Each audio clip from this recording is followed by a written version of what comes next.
నువ్వు వేసుకునే సాగండి. సెల్ ఫోను మాట్లాడుకుంటూ బండి ఎక్కినాం అనుకో ఏమవుతుంది? యాక్సిడెంట్. మనం ఏంటంటే భూమి మీద ఇంకా బతికేందుకు వచ్చినాం, లేకుంటే ఎవరి దగ్గరికి వస్తారు? చనిపోతే ఎక్కడికి పోతాం? మరి ఎందుకు చనిపోవడం? మధ్యలో పోవాలంటే ఏం కావాలా? ఇంట్లోకి వెళ్ళి బయటకు వెళ్తే ఏం కావాలా? బండి మీద ఎక్కినామంటే ఏం కావాలా? లేకుంటే వైకుంఠ ధామం కంటే ముందే నేను రెడీ ఉంటా. పెట్టుకున్నందుకు ప్రత్యేకంగా ధన్యవాదాలు. మా యమపురులకు వైకుంఠధామం రాకుండా మీరు అర్థంగా ఉండాలా. ఇలాంటి వాళ్ళే ఖచ్చితంగా నిదర్శనంగా ఉండాలా, ఆదర్శంగా ఉండాలా. ఖచ్చితంగా హెల్మెట్ పెట్టుకోవాలి. క్లిప్పులు కూడా ఖచ్చితంగా పెట్టుకోవాలా.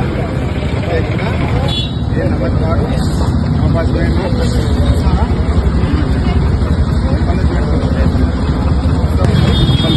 పెట్టుకోవాలి కదా. నేను యముడి రూపంలో ఉన్న యముణ్ణి ఇంటనే అందుకుపోయేందుకు రెడీగా ఉంటా. పెట్టుకుంటావా? కిలోమీటర్ పెట్టుకోవాలి. లేకపోతే నువ్వు కాదు, నీతో పాటు మళ్ళా నా దగ్గరికి వస్తున్నాడు, ఇంటికి పోతలేడు. అర్థమైందా? నువ్వు పెట్టుకుంటావా?